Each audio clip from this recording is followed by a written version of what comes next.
The phone call came on a Friday morning that would forever divide Maria Rodriguez's life into before and after. She was tending to her garden in Phoenix, Arizona. The familiar weight of worry for her younger sister already settled in her chest. Like an old companion, when the Airbnb host's voice cracked through the receiver with words that made her blood run cold. "I'm sorry to have to call you, ma'am, but we haven't seen your sister in 6 days, and we're concerned." Maria's hands trembled as she set down her watering can, the morning sun suddenly feeling too harsh against her skin. Isabella had been so excited about this trip, her first real vacation in 3 years.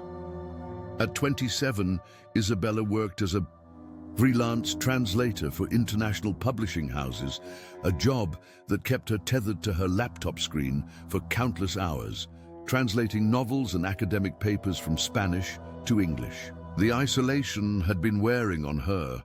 Maria could see it in the dark circles under her sister's eyes during their weekly video calls, in the way Isabella's laughter had grown thin and brittle.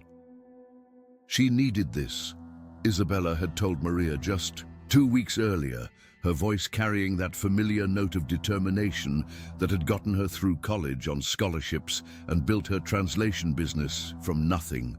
"I found this perfect little cabin in Colorado, right in the mountains. Complete isolation, nothing but pine trees and silence. I'm going to read, take photographs, maybe finally write that short story I've been thinking about." Maria had worried then, as she always did. Isabella was independent to a fault, had been since their parents died in a car accident when Isabella was 19. She took care of herself, made her own decisions, rarely asked for help. But there was something different about this trip, something that made Maria's maternal instincts, honed by 8 years of being Isabella's only family, sound alarm bells. "The mountains can be dangerous," Maria had said carefully, not wanting to sound controlling. "Promise me you'll check in every day." "I promise," Isabella had laughed. "Though the cell service might be spotty, don't panic if you don't hear from me for a day or two." But it had been 6 days. 6 days of silence that felt like 6 years. The host, a middle-aged man named Robert, Chen spoke in measured tones that barely concealed his own anxiety. "We live about 20 minutes away, and we usually don't disturb our guests unless there's a problem. But when we didn't see any activity, no lights at night, no movement, during the day, we decided to check on her yesterday evening." Maria sank into her patio chair, the phone pressed so tightly to her ear it left a mark. And all her belongings are still there. Her backpack, her wallet with all her money and identification, even her phone plugged into the wall charger. It's like she just stepped outside for a moment and never came back. The words hit Maria like physical blows. Isabella never went anywhere without her phone. She was practically attached to it, constantly checking emails from clients, researching translation projects, staying connected to the world through that small screen. The idea of her leaving it behind was almost as impossible to imagine as her disappearing entirely. "Did you call the police?" Maria asked, though she was already reaching for her car keys with her free hand. "Yes, ma'am. The Pitkin County Sheriff's Office has been notified. They're treating it as a missing person case. The deputy asked me to contact any family members I could reach." Maria was already walking toward her car, her mind racing through logistics. Colorado was a 12-hour drive from Phoenix, but she couldn't wait for flights, couldn't sit still in an airport when Isabella needed her. She had to move, had to do something. "I'm her emergency contact," Maria said, sliding into the driver's seat. "I'm driving up from Arizona. Can you give me the exact address?"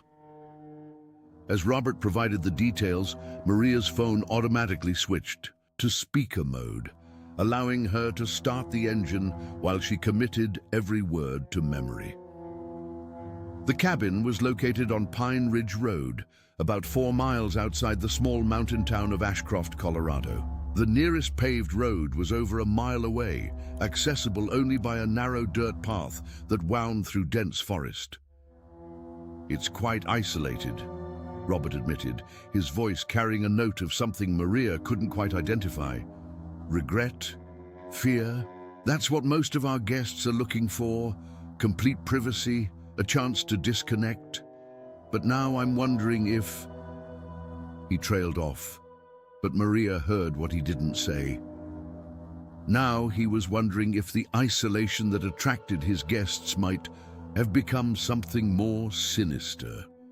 The drive to Colorado passed in a blur of desert highways, transitioning to mountain passes, Maria's hands gripping the steering wheel, until her knuckles went white. She stopped only for gas and coffee, her mind cycling through every possible explanation for Isabella's disappearance. Maybe she had gone hiking and gotten lost. Maybe she had fallen and was injured somewhere in the wilderness. Maybe she had simply decided to extend her stay and forgotten to mention it. But none of these explanations felt right. Isabella was careful, responsible. She understood the dangers of hiking alone in unfamiliar territory, and she would never, ever leave her phone behind. Maria tried calling Isabella's number every hour, listening to the recording of her sister's old voice, bright and professional, asking callers to leave a message, until the sound became torture. She called Isabella's clients, her few close friends, anyone who might have heard from her. The story was always the same. No one had spoken to Isabella since the day she left for Colorado. As the miles disappeared beneath her tires, Maria found herself remembering the last time she had seen Isabella in person, 3 months earlier when Isabella had driven down to Phoenix for Maria's birthday. They had spent the weekend cooking together, watching old movies, talking about everything and nothing. Isabella had seemed tired but content, excited about several new translation projects that would keep her busy through the summer. "I'm thinking about taking a real vacation this year," Isabella had mentioned, almost casually while they were making enchiladas. "Maybe somewhere quiet where I can just think." "That sounds wonderful," Maria had replied, not knowing then that those words would echo in her mind months later, like a prophecy of loss. The Pitkin County Sheriff's Office was a modest building in Aspen, nestled between expensive boutiques and restaurants that Maria couldn't imagine Isabella ever visiting. Sheriff's Deputy James Morrison was a kind-faced man in his 50s who spoke with the patient cadence of someone accustomed to dealing with worried families. But Maria could see the concern in his eyes as he led her to a small conference room and spread out a map of the area. "We've had search teams out since yesterday," Deputy Morrison explained, pointing to various marked locations on the map. "The cabin is here, about 4 miles up Pine Ridge Road. The terrain is challenging, dense forest, steep slopes, several old mining trails that can be dangerous if you don't know where you're going." Maria studied the map, trying to imagine Isabella navigating this wilderness alone. Her sister was fit and enjoyed occasional hiking, but she was more comfortable with city trails than mountain wilderness. "Have you found any trace of her at all?" Maria asked. "Nothing yet," Morrison admitted. "We've had dogs out there, checked all the nearby trails, even brought in a helicopter to scan the area.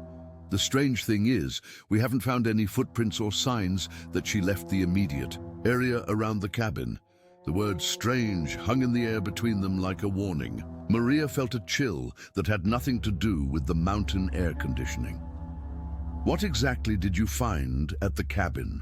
she asked. Morrison consulted his notes, his expression growing more thoughtful. "Like the host told you, all her personal belongings were there. Clothes still in her suitcase, toiletries in the bathroom, food in the refrigerator. Her car keys were on the kitchen counter. But there was something else." He paused, seeming to weigh his words carefully. "There was a drawing on one of the walls in the main room, made with what looks like charcoal and some kind of oil. It's not like any graffiti I've seen before, very precise, almost ritualistic looking." The host swears it wasn't there when your sister checked in. Maria felt her stomach drop. What kind of drawing? I'll show you when we go up to the cabin tomorrow, Morrison said. I think it's better if you see it yourself. That night, Maria stayed at a small hotel in Aspen, lying awake and staring at the ceiling while her mind raced through increasingly dark possibilities. She had brought Isabella's laptop, thinking it might provide clues, but it was password protected and Maria didn't know how to access it without potentially destroying evidence.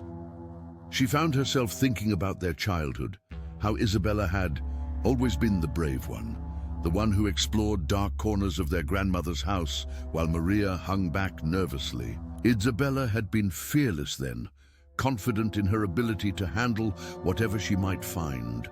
But fearlessness could be dangerous in the wrong circumstances. The next morning dawned grey and overcast, matching Maria's mood as she followed Deputy Morrison's patrol car up the winding mountain road toward the cabin. The paved road ended at a rusted gate, beyond which stretched a narrow dirt track that seemed to disappear into the forest like a secret. The property owners keep the gate locked, Morrison explained as he produced a key. Guests get the combination when they check in. It's part of the security and privacy they advertise. The drive up the dirt road took nearly 20 minutes, the police car bumping and lurching over ruts and rocks, while pine trees pressed in on both sides like curious observers. Maria felt increasingly uneasy as they climbed higher, the sense of isolation growing with each turn. This wasn't just remote, it was completely cut off from the world. When the cabin finally came into view, Maria's heart sank. It was smaller than she had expected. A rustic log structure that looked like it had been built decades earlier and maintained just well enough to be habitable. It sat in a small clearing, surrounded by towering pines, their branches so thick they blocked most of the sky. The silence was profound, broken only by the distant sound of wind moving through the trees. "This is where your sister spent her last known days," Morrison said gently, his voice respectful in the way people spoke in churches or funeral homes. Maria climbed out of her car and stood for a moment, trying to imagine Isabella here. She could picture her sister on the small front porch, laptop balanced on her knees, translating some complex technical manual while surrounded by the forest she loved. Isabella had always found peace in solitude, in the kind of quiet that let her think clearly. But this quiet felt different. It felt heavy, expectant, like the forest was holding its breath. "The drawing is inside," Morrison said, leading her toward the front door. The interior of the cabin was exactly what Maria had expected from the Airbnb photos Isabella had shown. Her, rustic but comfortable, with a stone fireplace, simple furniture, and large windows that looked out into the forest. Isabella's belongings were exactly as the host had described, scattered around the space in a way that suggested normal activity, not hurried departure. Her sister's favorite sweater was draped over the back of a chair. Her reading glasses sat next to an open book on the coffee table. Her phone was indeed plugged into the wall charger, its screen dark and silent. But it was the drawing on the far wall that made Maria's breath catch in her throat. The symbol was unlike anything she had ever seen, yet somehow familiar in a way that made her skin crawl. It was geometric but organic, precise but unsettling, covering nearly 3 feet of the log wall in what looked like charcoal mixed with something darker and more viscous. The lines intersected and curved in patterns that seemed to shift when Maria looked at them directly, creating an optical illusion that made her dizzy. "Do you recognize this?" Morrison asked quietly. Maria shook her head, unable to look away from the drawing. There was something hypnotic about it, something that pulled at her attention in an uncomfortable way. "Isabella never drew anything like this. She's not artistic, at all. She can barely draw stick figures.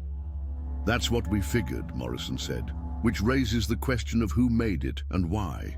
Maria forced herself to look away from the symbol and focus on the rest of the room. Everything else looked normal, even peaceful. Isabella's camera sat on the dining table, and Maria moved toward it with trembling hands. "Can I—" "Go ahead," Morrison said. "We've already checked it for evidence." Maria turned on the camera and scrolled through the photos Isabella had taken during her stay.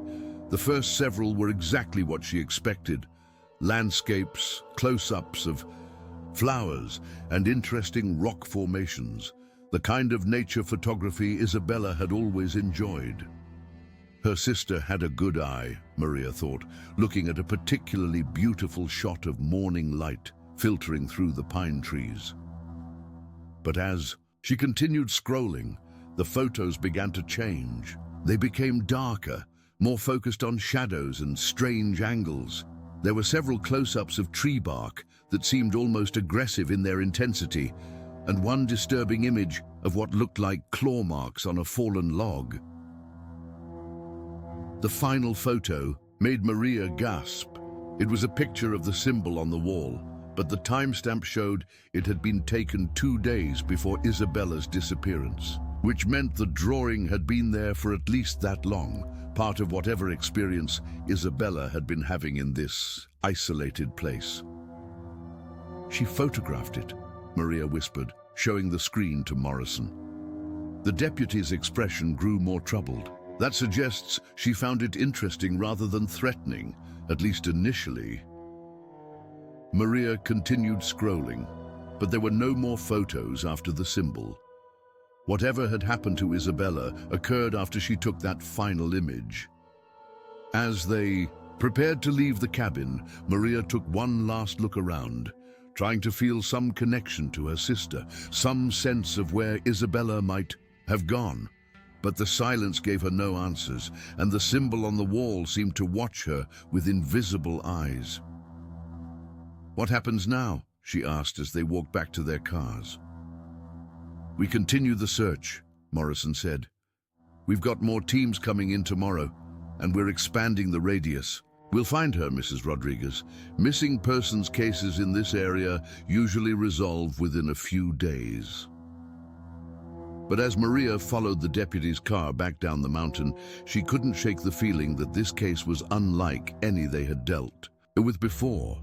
The symbol haunted her thoughts. Its strange geometry burned into her memory like a brand. That evening, back at her hotel, Maria called everyone she could think of. Isabella's clients, her old college friends, even distant relatives who might have heard from her. She posted on social media, sharing Isabella's photo and asking for any information about her whereabouts.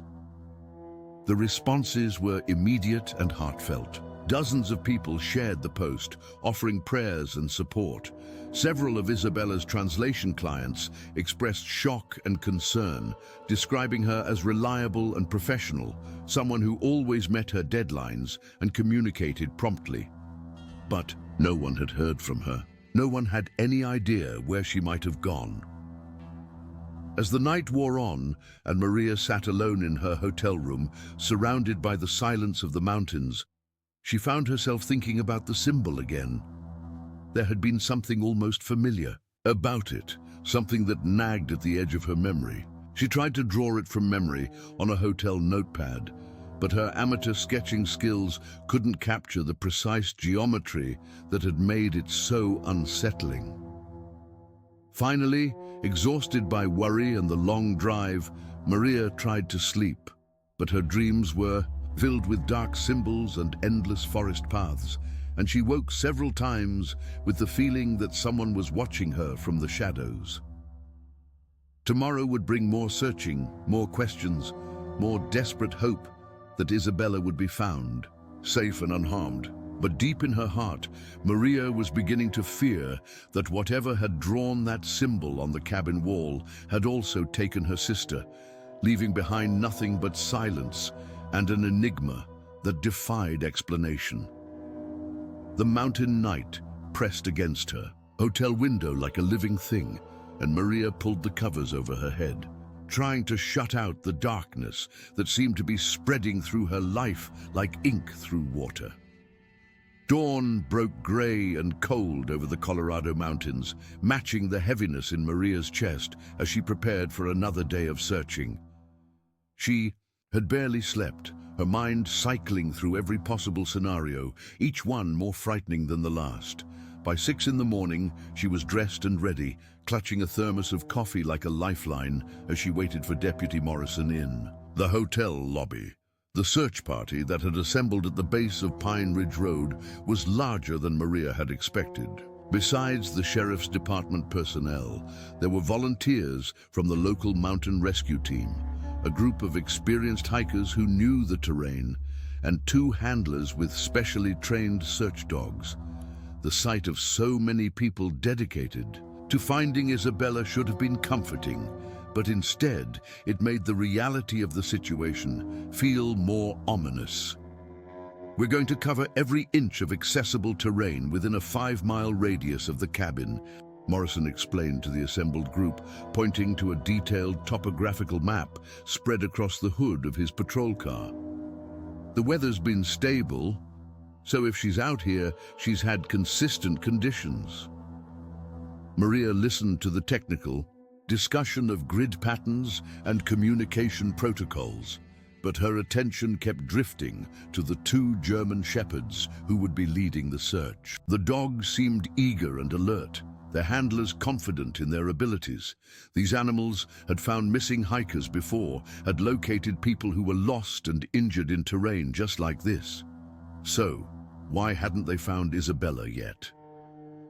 The search began in earnest at 7 o'clock, with teams spreading out in different directions from the cabin. Maria was assigned to stay with Morrison and one of the dog handlers, a weathered woman named Sarah Chen, who spoke to her animals like they were colleagues rather than pets. Max here has been doing this for 8 years, Sarah explained as they began hiking up a trail that led away from the cabin toward higher elevation. He's found 17 missing persons, all of them alive. These mountains can be tricky, but they usually give up their secrets if you know how to ask. The trail was steeper than Maria had anticipated, and within half an hour she was breathing hard, her city-conditioned lungs struggling with the altitude and exertion. But she pushed forward, driven by the desperate hope that around the next bend they might find Isabella sitting by a stream, maybe injured but alive, waiting for rescue. Max worked methodically, his nose to the ground, occasionally pausing to investigate a particular scent before moving on. Sarah watched his every movement with professional intensity, reading signals in his behavior that were invisible to Maria. "He's not picking up anything recent," Sarah said, after they had been hiking for 2 hours. "If your sister came this way, it wasn't in the last several days." The words hit Maria like a physical blow. She had been holding on to the hope that Isabella had simply gotten lost while hiking, that she was somewhere in these mountains waiting to be found. But if the dog couldn't detect her scent on the most obvious trails, where could she be?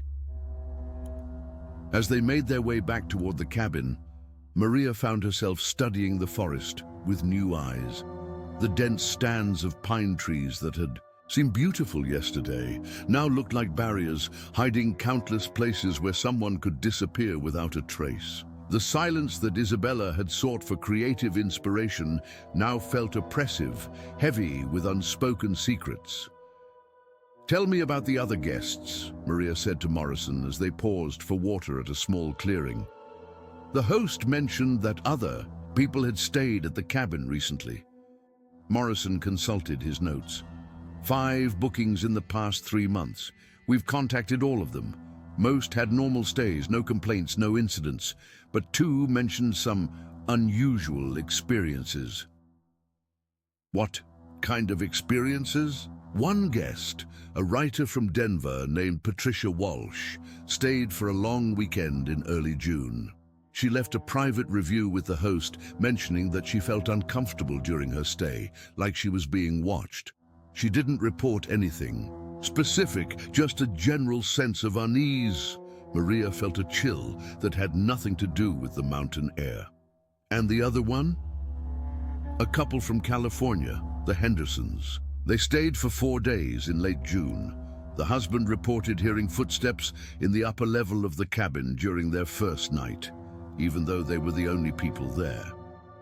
He investigated but found nothing. They cut their stay short and left the next morning. The pieces of information settled in Maria's mind like stones dropping into dark water. 3 separate guests reporting feelings of being watched or hearing unexplained sounds, and now Isabella had disappeared after staying in the same place. It couldn't be coincidence. Did any of these other guests mention seeing the symbol? Maria asked. That's what's strange, Morrison said. I specifically asked about it when I called them. Walsh said she didn't notice anything unusual about the walls. The Hendersons also said they didn't see any drawings or markings. Either the symbol appeared recently or what? Or not everyone can see it, Morrison finished quietly. The implication of his words made Maria's stomach clench. What? Did it mean if only some people could see the symbol? What made Isabella different from the other guests? They returned to the cabin as the afternoon search teams were checking in. The reports were all the same. No sign of Isabella, no evidence that she had traveled beyond the immediate area around the cabin. It was as if she had simply vanished from this spot without leaving any trace of her passage.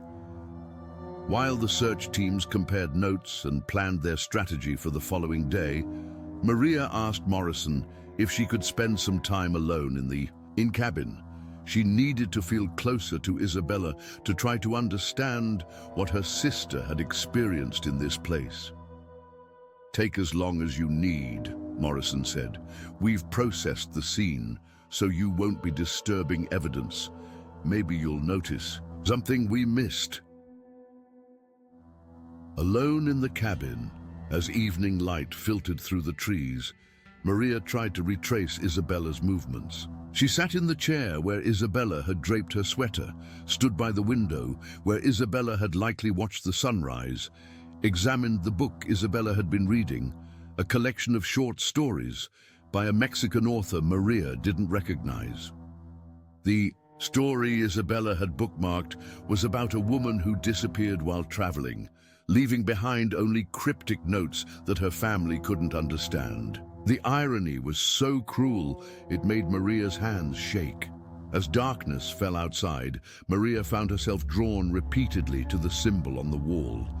In the failing light, it seemed to move and shift, the lines rearranging themselves in patterns that hurt to look at directly. She took several photographs with her phone, hoping they might reveal details she had missed. It was while she was examining the symbol closely, trying to trace its geometry with her eyes, that she noticed something Morrison and his team had apparently overlooked. There, in the bottom right corner of the drawing, almost hidden among the complex lines, were 3 small initials. I.R. Isabella Rodriguez. Maria gasped and stepped back from the wall. Isabella hadn't just photographed the symbol, she had created it. But that made no sense. Isabella wasn't artistic, had never shown any interest in drawing or symbolic art. And the precision of the work, the complex geometry and shading, was far beyond anything Maria had ever seen her sister attempt. With trembling fingers, Maria called Morrison's number. I found something, she said when he answered. Isabella's initials are in the symbol. She drew it herself. There was a long pause on the other end of the line. Are you sure? I'm looking right at them. IR, right there in the corner. It's her handwriting. I'll be there in 20 minutes, Morrison said. While she waited for the deputy to arrive, Maria examined the symbol more closely. Now that she knew Isabella had created it, she tried to understand what it might mean. Was it some kind of artistic expression Isabella had never shared with anyone? A meditation technique she had learned from one of her international clients? Or something else entirely? The materials used to create the drawing were also puzzling. Isabella had no art supplies with her, so where had she gotten the charcoal and oil? Maria searched the cabin more thoroughly, looking for any containers or tools Isabella might have used. In the kitchen, she found a small container of olive oil with residue around the rim. In the fireplace, there were several pieces of partially burned wood that could have provided charcoal. So Isabella had improvised the materials from what was available in the cabin. But why? What had inspired her to create this elaborate symbol in the middle of her peaceful retreat?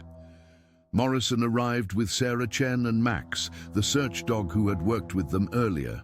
In the artificial light of their flashlights, the symbol looked even more unsettling, its shadows dancing on the log wall like living things.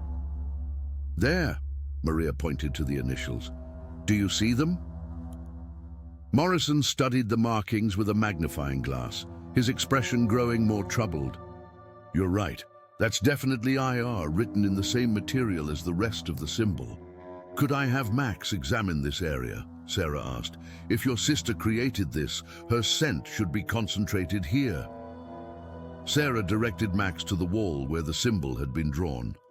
The dog immediately showed interest, his tail wagging as he picked up a familiar scent.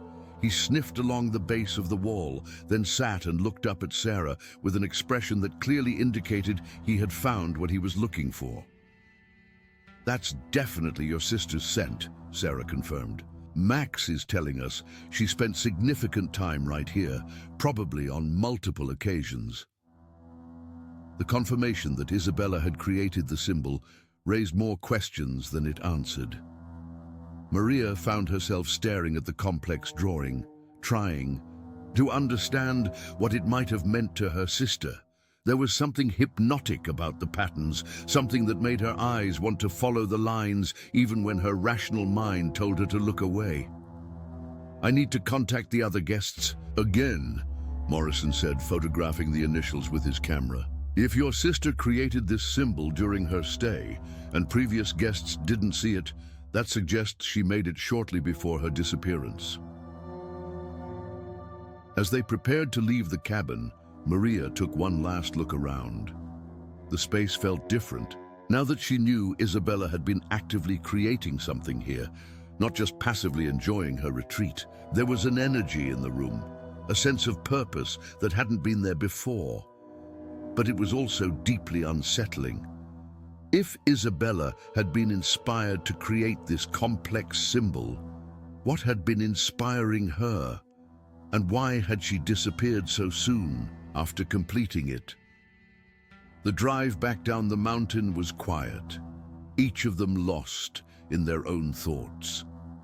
Maria found herself thinking about Isabella's personality, her sister's tendency toward obsessiveness when she was working on something that interested her. Isabella could spend days researching the perfect translation for a single phrase, determined to capture not just the meaning, but the emotional resonance of the original text. Had Isabella become obsessed with this symbol? Had she discovered something during her stay at the cabin that compelled her to create this drawing? Back at her hotel, Maria spread Isabella's belongings on her bed, examining them for any clues she might have missed. Her sister's laptop was still password protected, but Maria studied the books Isabella had brought, the notes in her journal, the photographs on her camera. One detail caught her attention that she had overlooked before. In Isabella's journal, on the page dated 3 days before her disappearance, was a single line written in Spanish: "Los símbolos hablan a quienes saben escuchar." The symbols speak to those who know how to listen. Maria stared at the words, her heart racing. Isabella had been thinking about symbols, had been paying attention to something that spoke to her in a language Maria didn't understand. But what symbols had Isabella been seeing before she created her own? Unable to sleep, Maria spent the night researching symbolic art and geometric patterns on her phone, trying to find anything that resembled what Isabella had drawn. She searched through websites about sacred geometry, ancient symbols, mathematical art, even conspiracy theories about hidden meanings in geometric forms. Nothing matched exactly, but there were similarities to certain patterns used in meditation practices, geometric designs found in some Eastern spiritual traditions, and mathematical fractals that supposedly induced altered states of consciousness in some viewers. Could Isabella have been experimenting with something like this? Could her peaceful retreat have turned into something more intense, more transformative than anyone had anticipated? As dawn approached, Maria made a decision. She needed to talk to the previous guests herself, needed to understand exactly what they had experienced at the cabin. Morrison had given her their contact information for insurance purposes, and she was going to use it. The first call was to Patricia Walsh, the writer from Denver, who had reported feeling watched during her stay. Patricia answered on the third ring, her voice cautious when Maria explained who she was and why she was calling. "I heard about your sister on the news," Patricia said. "I'm so sorry. I keep thinking about my stay there, wondering if I should have said something more specific about what I felt." "Can you tell me exactly what happened?" Maria asked. "Any detail might be important." Patricia was quiet for a moment, gathering her thoughts. "I'm a horror writer, so I'm used to imagining scary scenarios. I told myself I was just being creative, letting my imagination run wild in an isolated location. But there was something about that place that felt active, like the forest was paying attention to me. Did you see anything unusual? Any markings or drawings?" "No, nothing like that. But I did find something strange on my last day there. I was walking around the property, getting some exercise before I left, and I found an old building about a quarter mile from the cabin. It looked like it might have been a storage shed or small barn, but it was falling apart. The door was partially open and I looked inside." Maria's pulse quickened. "What did you find?" "More symbols," Patricia said quietly. "Not like graffiti or modern art, but carved into the wood of the door. Old carvings, maybe decades old.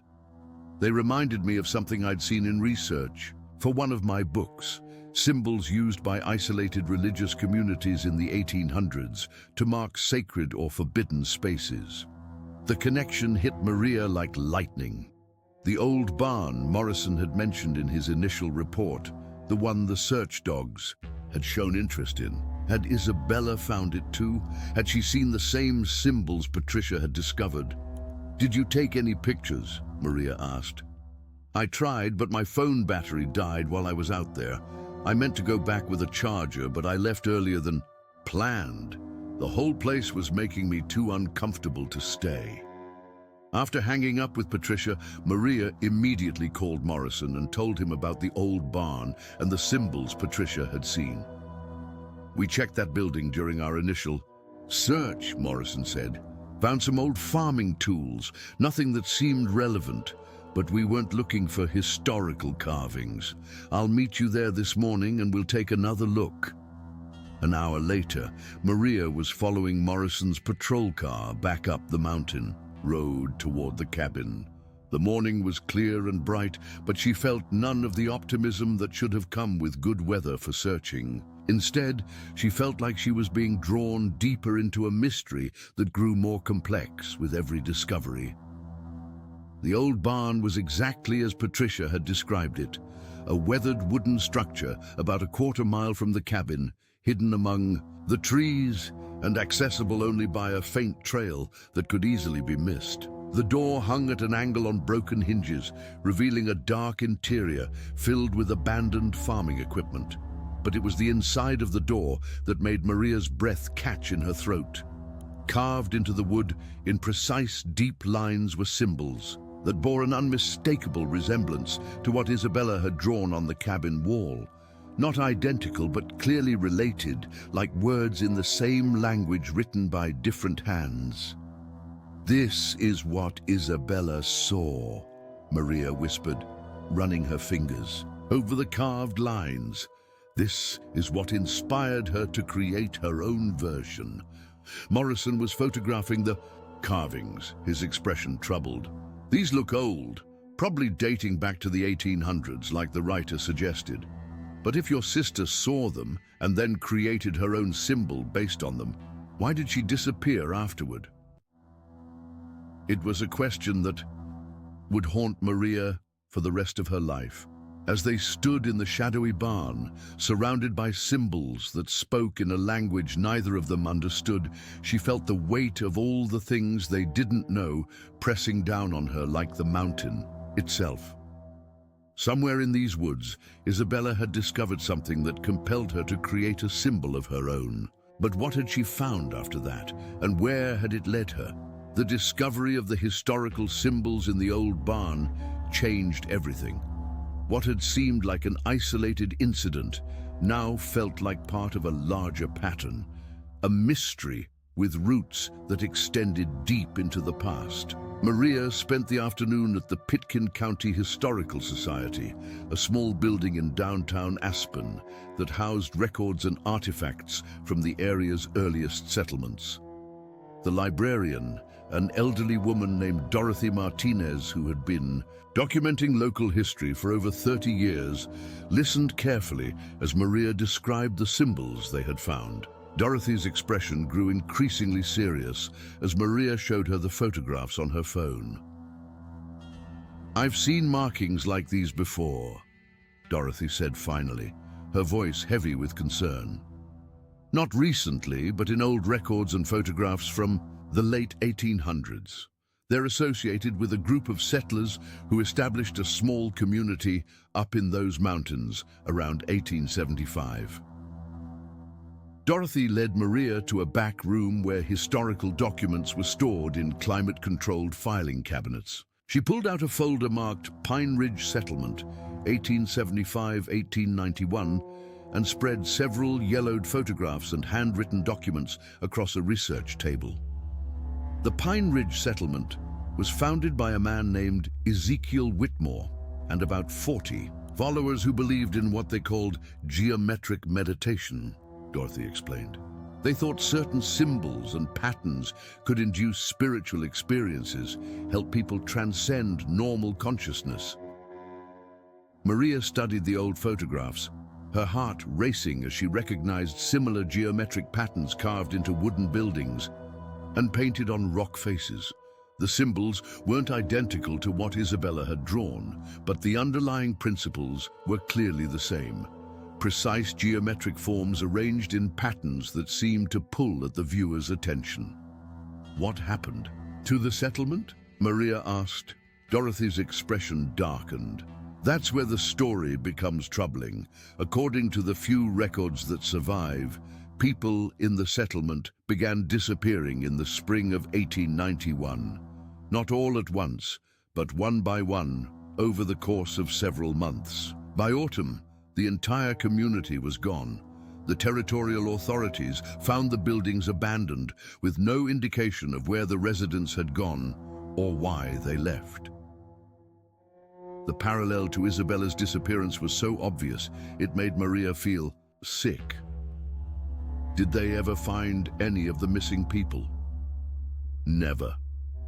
The official report concluded that the community had simply disbanded and moved on, probably to California, where several religious communities were establishing themselves at the time. But there were rumors. Dorothy trailed off, seeming to weigh her words carefully. "What kind of rumors?" Maria pressed. "Some of the local ranchers claimed they occasionally found evidence of the missing settlers, pieces of clothing, personal items scattered throughout the forest. But no bodies, no graves, no clear indication of what had happened to them. The symbols they had carved into trees and rocks became something of a local legend. People said they marked dangerous areas, places where travelers should not venture alone." Maria felt a chill that went deeper than physical cold. Isabella had found these same symbols, had been inspired to create her own version, and then had disappeared just as the Pine Ridge settlers had more than a century earlier. Are there any surviving records from the settlement itself? Maria asked. Journals, letters, anything that might explain what they believed the symbols could do. Dorothy nodded toward another filing cabinet. There's one journal that was found in the ruins of their meeting house. It belonged to Ezekiel, Whitmore's daughter, a young woman named Abigail. Her entries become increasingly strange as the disappearances began. The journal was carefully preserved in acid-free housing, its pages brown with age, but still legible. Dorothy turned to entries marked with paper flags, indicating passages of particular historical interest. Listen to this entry from March 1891, Dorothy said, reading aloud in a hushed voice. Father says the symbols are showing us the path, but I fear where it leads. Martha disappeared last night, and this morning we found her symbol burned into the ground where she used to sit for meditation. The others say she has transcended, found the passage Father always promised we would discover. But her children cry for her, and the symbols seem to whisper when the wind blows through them. Maria gripped the edge of the table, her knuckles white. Martha had her own symbol, like Isabella did? It appears so, Dorothy said, turning to another marked passage. According to Abigail's journal, community members who had reached sufficient spiritual development would create personal symbols as part of their meditation practice. These personal symbols were considered sacred, individual keys to whatever transcendent experience Ezekiel Whitmore was teaching them to seek. The pieces were falling into place in a way that made Maria's stomach churn. Isabella, seeking peace and creative inspiration in the mountains, had stumbled upon the remnants of a 19th century religious community. She had discovered their symbols, been drawn to create her own, and then had experienced whatever fate had befallen the original settlers. There's more, Dorothy said, her voice dropping to barely above a whisper. The last entry in Abigail's journal, dated May 15, 1891. She read the faded handwriting with careful precision. I understand now why the others have gone ahead. The symbols are not just marks on wood and stone, they are doorways. Father was right about transcendence, but wrong about what it means to leave this world behind. I can hear them calling from the other side of the patterns, and I know my time here is ending. Tonight I will complete my own symbol and follow the path they have shown me. If anyone finds this record, know that we did not die. We simply continued our journey in a direction that has no words. The silence in the Historical Society's back room was profound, broken only by the sound of Maria's ragged breathing. Everything Dorothy had shared pointed to the same impossible conclusion. Isabella had recreated some kind of ritual or practice that had caused an entire community to vanish more than a century earlier. But that's impossible, Maria whispered, more to herself than to Dorothy. People don't just disappear because they draw symbols. There has to be a rational explanation. Dorothy closed the journal carefully, her expression sympathetic but troubled. I've been documenting this area's history for 30 years, and I've learned that the mountains keep their secrets very well. What seems impossible down in town might make perfect sense up there, in the deep woods where the old settlement used to be. Maria spent the rest of the afternoon making copies of the historical documents and photographs. As she worked, she found herself thinking about Isabella's personality, her sister's fascination with languages and their hidden meanings. Isabella was exactly the kind of person who would be drawn to symbolic mysteries, who would want to understand what the geometric patterns were trying to communicate. But understanding and participating were very different things. What had driven Isabella from scholarly curiosity to actively creating her own version of the symbols? That evening, Maria returned to the cabin one more time, armed with the historical context Dorothy had provided. She wanted to see Isabella's symbol again, to compare it with the old photographs and understand what her sister had been trying to accomplish. Deputy Morrison met her there, along with Sarah Chen and Max. The search dog had become increasingly agitated during recent visits to the area, and Sarah wanted to see if he would react differently now that they knew more about the symbol's history. "Max has been acting strange ever since we found those carvings in the barn," Sarah explained, as they approached the cabin. "He keeps wanting to investigate areas we've already searched, like he's picking up scents we can't detect." Inside the cabin, Isabella's symbol seemed more complex than Maria remembered, its geometric patterns more intricate and mathematically precise. Using the historical photographs as reference, Maria could see how Isabella had incorporated elements from the old settlement symbols while creating something uniquely her own. "Look at this," Maria said, pointing to a section of Isabella's drawing. She combined this spiral pattern from the barn carvings with this angular sequence from the photos of the settlement buildings. She wasn't just copying, she was composing something new. Morrison studied the comparison images Maria had made. It's like she was fluent in their symbolic language, but how could she have learned it so quickly? The question hung in the air unanswered. Outside, Max began barking in a way that made Sarah frown with concern. "He's never acted like this before," Sarah said, moving toward the door. "Something's got him really agitated."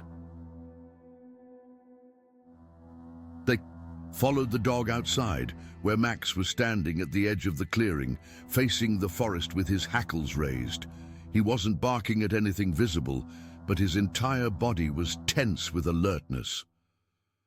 "What is it, boy?" Sarah asked, but Max just whined and took a few steps into the trees before returning to them, clearly torn between pursuit and caution. As they stood in the growing darkness, Maria heard something that made her blood run cold. It was barely audible, more felt than heard, but there seemed to be a sound coming from deep in the forest. Not quite singing, not quite chanting, but something rhythmic and purposeful that raised the hair on the back of her neck. "Do you hear that?" she whispered. Morrison and Sarah exchanged glances. "Hear what?" Morrison asked. Maria strained to listen, but the sound had faded, leaving only the normal nighttime sounds of the forest.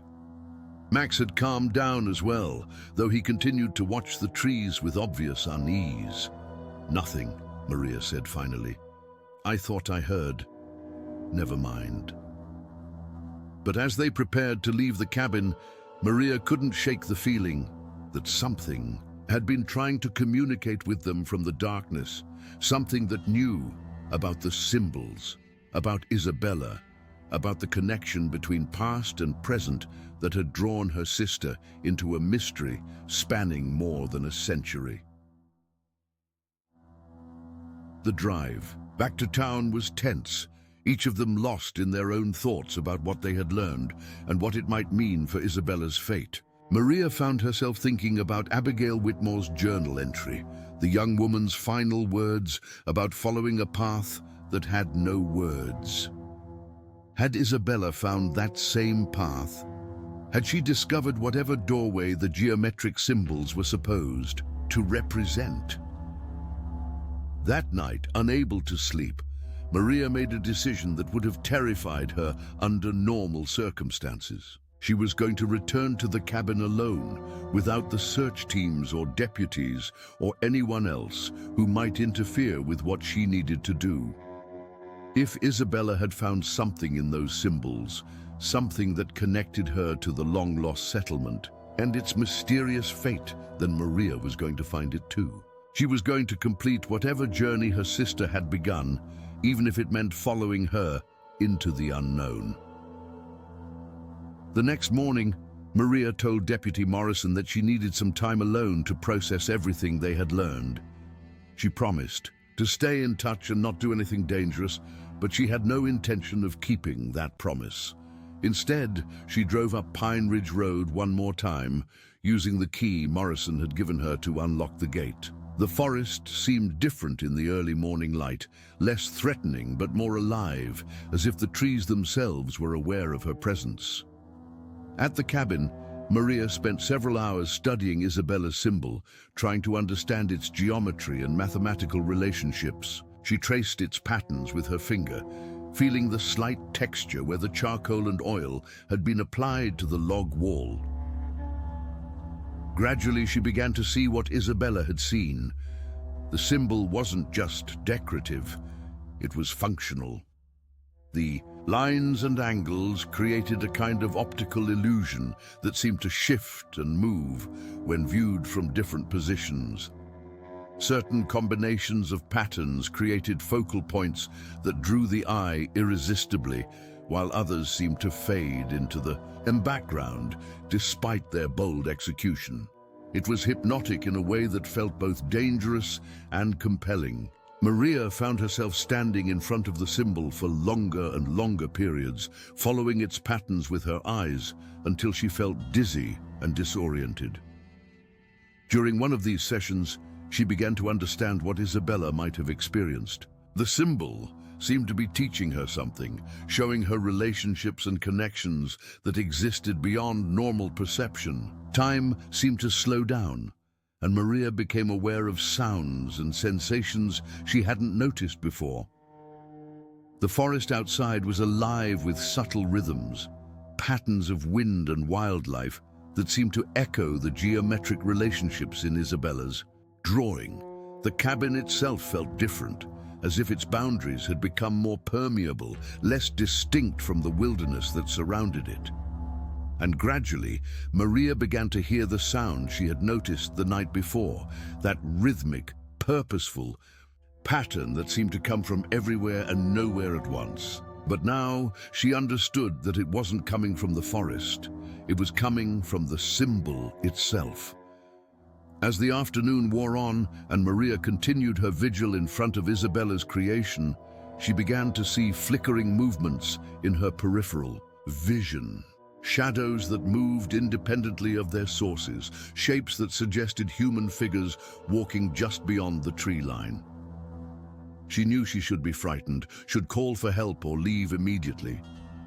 But instead, she felt a strange sense of recognition, as if she was finally seeing something that had always been there, waiting for the right perspective to make it visible. When evening came, Maria made the same choice that Isabella had made, and Abigail Whitmore, before her, and all the others who had discovered the doorway hidden in geometric precision.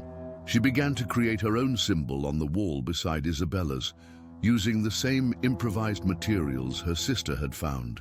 The patterns came to her naturally, as if she was remembering rather than inventing them. As she worked, the sounds from the forest grew clearer, and the shadowy figures in her peripheral vision became more defined. She could see them now.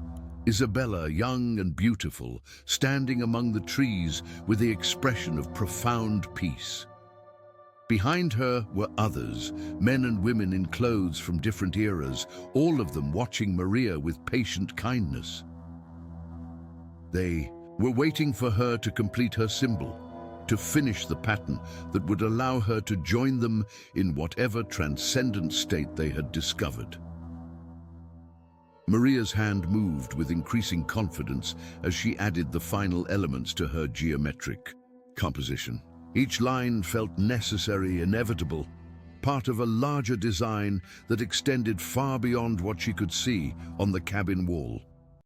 As she made the last mark, completing the symbol that was uniquely hers, Maria felt the boundaries of ordinary reality dissolve around her.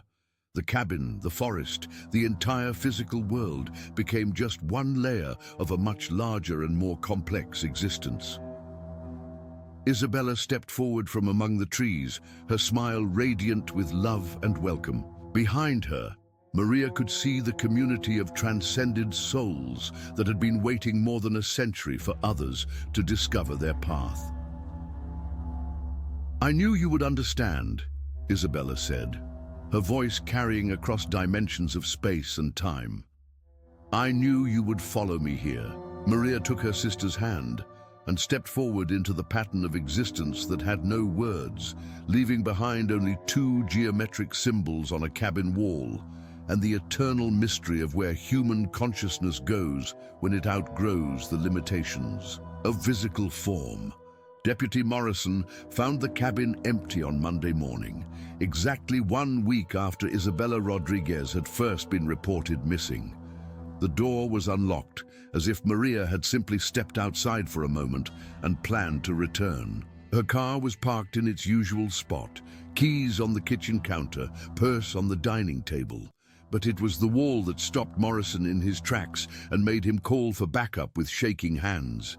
Beside Isabella's symbol, perfectly aligned and executed with the same precise geometry, was a second drawing. The same materials, charcoal and oil improvised from cabin supplies, had been used to create a pattern that was clearly related to the first, but uniquely different, like a conversation carried out in visual mathematics. In the bottom corner, in the same careful script as her sister's initials, were the letters MR. Maria Rodriguez had not only vanished as completely as Isabella, but she had left behind proof that she had participated in the same mysterious process that had claimed her sister. Sarah Chen arrived with Max 30 minutes later, along with a full forensics team from the state police. The search dog was even more agitated than before, whining and pacing in front of the wall where both symbols had been drawn. But when Sarah tried to direct him outside to pick up Maria's trail, Max simply sat down and refused to move, as if he understood that there was no trail to follow. "It's like she evaporated," the lead forensics investigator told Morrison after spending 6 hours processing the scene. "No fingerprints on the door handles after she entered, no footprints leading away from the cabin, no disturbance in her belongings. Everything suggests she was here and then simply wasn't." Morrison stared at the two symbols, trying to make sense of what he was seeing. In 30 years of law enforcement, he had never encountered anything like this. Two separate people, a week apart, had disappeared from the same location after creating complex geometric drawings that seemed to defy rational explanation. The case attracted national attention within days. News crews arrived from Denver and beyond, drawn by the inexplicable nature of the disappearances and the eerie symbols left behind. The story had everything that captured public imagination: family tragedy, unexplained phenomena, and a mystery that seemed to have no solution. Dr.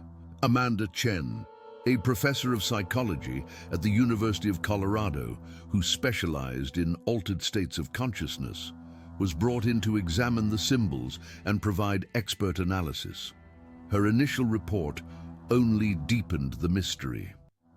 The geometric relationships in these drawings demonstrate sophisticated understanding of mathematical principles. Dr. Chen wrote, "The patterns incorporate elements of sacred geometry, fractal mathematics, and optical illusion techniques that would typically require years of study to master. Yet, according to family reports, neither Isabella nor Maria Rodriguez had any background in advanced mathematics or symbolic art." The professor's analysis also noted something that made Morrison's skin crawl. The symbols appear to be designed to induce specific neurological responses in viewers. Extended observation creates measurable changes in brainwave patterns, similar to what occurs during deep meditation or certain types of seizure activity. I would strongly recommend limiting exposure to these images until we better understand their effects. Following Dr. Chen's recommendation, the cabin was sealed as a potential public health hazard. But Morrison couldn't stop thinking about the symbols, couldn't shake the feeling that they were trying to communicate something important. 3 weeks after Maria's disappearance, Morrison received a call that made the case even more disturbing. Robert Chen, the Airbnb host who had first reported Isabella missing, was calling from his home 20 minutes away from the cabin. "I've been having the strangest dreams," Robert told Morrison, his voice shaky with exhaustion. "Every night since those symbols were found, I dream about geometric patterns, complex designs that I wake up remembering in perfect detail. And yesterday, I found myself sketching them." Morrison drove to Robert's house immediately, his heart sinking as he saw what the man had drawn. The sketches were clearly related to the symbols in the cabin, showing the same mathematical precision and hypnotic quality. But they were different enough to suggest that Robert was creating original work rather than copying what he had seen. "I can't stop thinking about them," Robert said, showing Morrison pages and pages of geometric patterns. "It's like they're teaching me a language I never knew I spoke. And the strangest part is, I think I'm starting to understand what they mean." Morrison confiscated Robert's sketches and arranged for him to stay with family in California until further notice. But word about the host's experiences leaked to the media, creating a new wave of sensational coverage about the cursed cabin and its mysterious symbols. The story became even more complicated when other people who had been exposed to images of the symbols began reporting similar experiences. A news photographer who had taken pictures of the cabin wall started creating geometric drawings in his spare time. A forensics investigator found herself doodling complex patterns during meetings. Dr. Chen herself admitted to colleagues that she was having vivid dreams about mathematical relationships that existed beyond normal dimensional space. "It's as if the symbols are contagious," Morrison told his supervisor, Captain Patricia Walsh, a different Patricia Walsh than the writer who had stayed at the cabin. "Everyone who spends significant time looking at them starts creating their own versions." Captain Walsh made the decision to classify all images of the symbols and limit access to essential personnel only. But by then, the drawings had already been shared widely on social media and in news reports. People across the country were attempting to recreate Isabella and Maria's symbols with varying degrees of accuracy and disturbing results. A support group formed online for family members who had lost loved ones to what the media had dubbed symbol syndrome. Parents reported adult children becoming obsessed with geometric art before disappearing. Spouses described finding elaborate drawings left behind by partners who vanished without explanation. Not all of these cases were necessarily related to the Pine Ridge cabin. Some appeared to be copycat disappearances or people inspired by the media coverage to stage their own vanishing acts. But a disturbing number showed genuine parallels to Isabella and Maria's case. Precise geometric symbols created with improvised materials, followed by complete disappearance with no physical evidence of departure. Dorothy Martinez, the local historian who had shared information about the Pine Ridge settlement with Maria, became an unofficial expert on the phenomenon. She worked with Morrison and other investigators to document the growing pattern of symbol-related disappearances and their connection to historical precedents. What we're seeing now is exactly what happened in 1891. Dorothy told a conference of law enforcement officials 6 months after the Rodriguez sisters' disappearances. People discover the symbols, become compelled to create their own versions, and then vanish completely. The only difference is that modern communication technology has allowed the pattern to spread much faster and wider than it could in the 19th century. Dorothy's research had uncovered similar incidents throughout history, scattered across different countries and cultures, but sharing the same basic elements: geometric symbols, missing persons, and communities left behind to wonder what had happened to their loved ones. I believe we're dealing with something that has existed for much longer than our historical records show, Dorothy continued. These symbols appear to be a form of technology, not mechanical technology, but consciousness technology. They seem designed to facilitate some kind of transition that we don't have adequate language to describe. The official investigation into Isabella and Maria's disappearances remained open, but inactive. There were simply no leads to follow, no evidence to process, no witnesses to interview.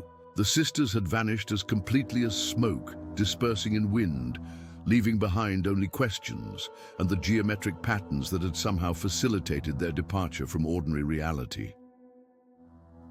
Morrison retired early, unable to cope with the weight of the unsolved case and the growing number of similar incidents in his jurisdiction. In his final report, he wrote, "I have spent my entire career believing that every mystery has a solution, that every question has an answer if you're willing to work hard enough to find it.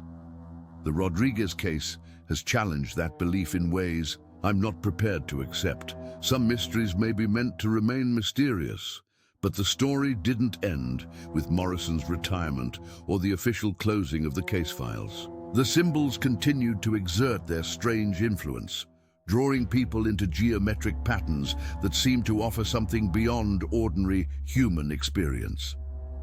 Dr. Chen, despite her professional warnings about the dangers of exposure to the symbols, found herself increasingly drawn to studying their effects. She established a research program at the university, carefully documenting the neurological and psychological impacts of viewing geometric patterns similar to those found at the Pine Ridge cabin.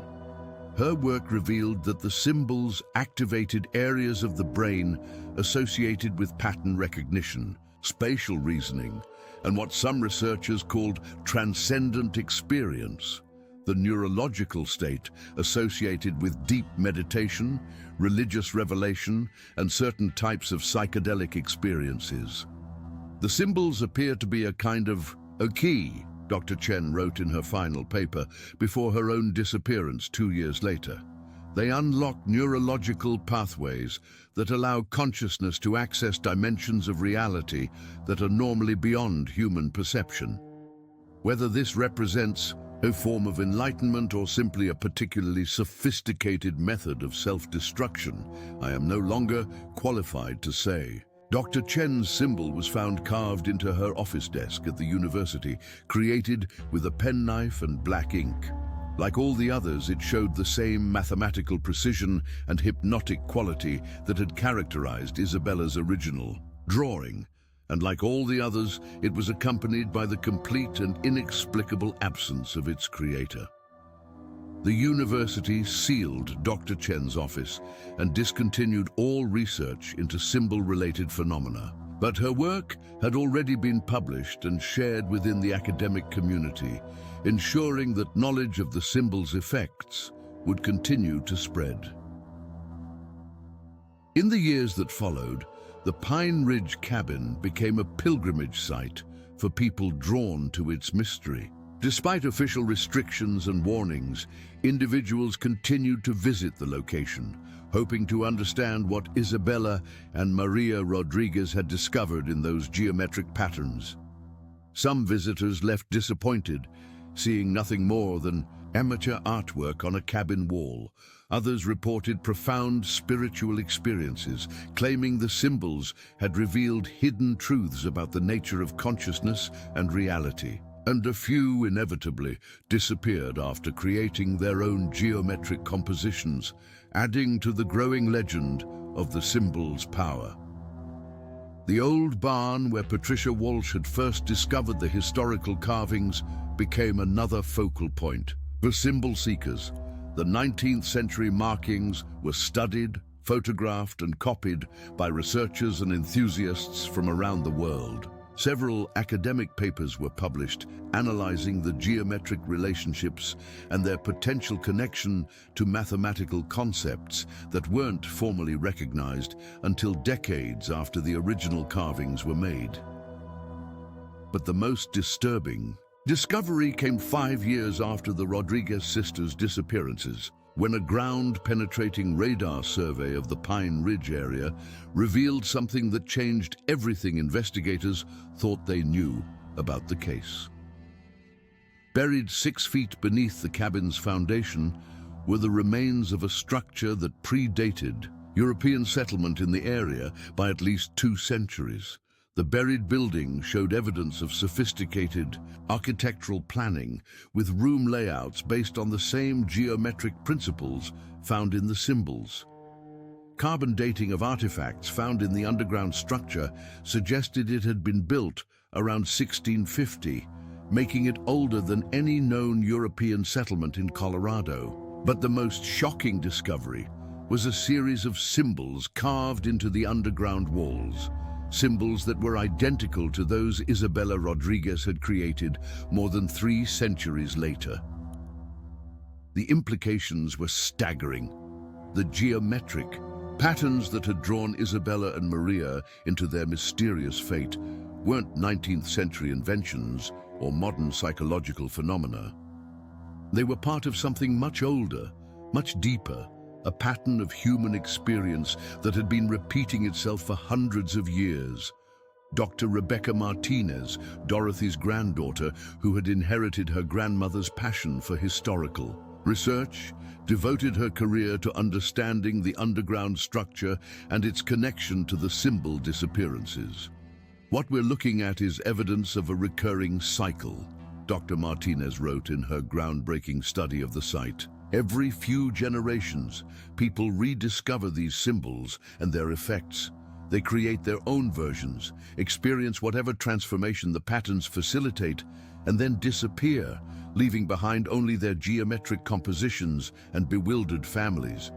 Dr. Martinez's research suggested that the symbols weren't random designs, but were based on mathematical relationships that existed independently of human culture. They appeared to be a form of universal language, comprehensible to any consciousness, capable of recognizing pattern and meaning. The symbols don't belong to any particular culture or historical period, Dr. Martinez concluded. They belong to consciousness itself, representing some kind of fundamental transition that human awareness is capable of undergoing under the right circumstances. But understanding the symbols didn't make them less dangerous or less mysterious. If anything, Dr. Martinez's research only deepened the enigma of what had happened to Isabella and Maria Rodriguez, and to all the others who had followed them into geometric transcendence. The cabin remained sealed, its symbols hidden behind boards and warnings, but their influence continued to spread through photographs, academic papers, and the persistent human fascination with unsolved mysteries. Online communities formed around the symbols, sharing experiences and theories about their meaning and effects. Some members of these communities reported creating their own symbols and experiencing profound alterations in consciousness. Others claimed to have made contact with the disappeared individuals, describing encounters with Isabella, Maria, and the others in dreams or altered states. Whether these reports represented genuine supernatural contact, psychological delusion, or something else entirely remained impossible to determine. But they added another layer to the legend of the Pine Ridge symbols and their power to transform human consciousness in ways that defied conventional understanding. 10 years after Isabella Rodriguez first checked into the mountain cabin for a peaceful retreat, her story had become part of a much larger narrative about the mysteries of human consciousness and the limits of rational explanation. The geometric symbols she had created in those final days continued to exert their strange influence, drawing people into patterns of meaning that transcended ordinary reality. For those who loved and missed Isabella and Maria, the symbols offered both comfort and torment. They provided evidence that the sisters hadn't simply died or been killed, but had discovered something extraordinary that had allowed them to transcend the normal boundaries of existence. but they also represented a barrier between the physical world and whatever realm Isabella and Maria now inhabited, a geometric membrane that allowed consciousness to pass through but prevented any return. The symbols speak to those who know how to listen, Isabella had written in her journal during those final days at the cabin. But what they say and where their message leads remains one of the deepest mysteries of human experience, a question that may only be answered by those willing to follow the geometric path into the unknown. In the end, Isabella and Maria Rodriguez had found exactly what Isabella had sought in her mountain retreat, a place of perfect silence, complete privacy, and transcendent peace. They had simply found it in a dimension of reality that had no return address, leaving behind only their symbols as proof that some journeys continue long after the travelers disappear from sight. If you felt the pull of this mystery, if Isabella and Maria's story has touched something deep in your heart, then you understand the power of the unknown to transform our lives in ways we never expected. Their journey reminds us that love transcends all boundaries, even those between the seen and unseen worlds. Take a moment to honor their memory by sharing this story with others who might need to hear it. Hit that subscribe button if you want to join our community of truth seekers and mystery lovers. Leave a comment below telling us about your own experiences with the unexplained. Your words might be exactly what someone else needs to hear today. And remember, in a world full of questions that may never have answers, the most important thing we can do is hold space for wonder, for possibility, and for the love that connects us all across every dimension of existence.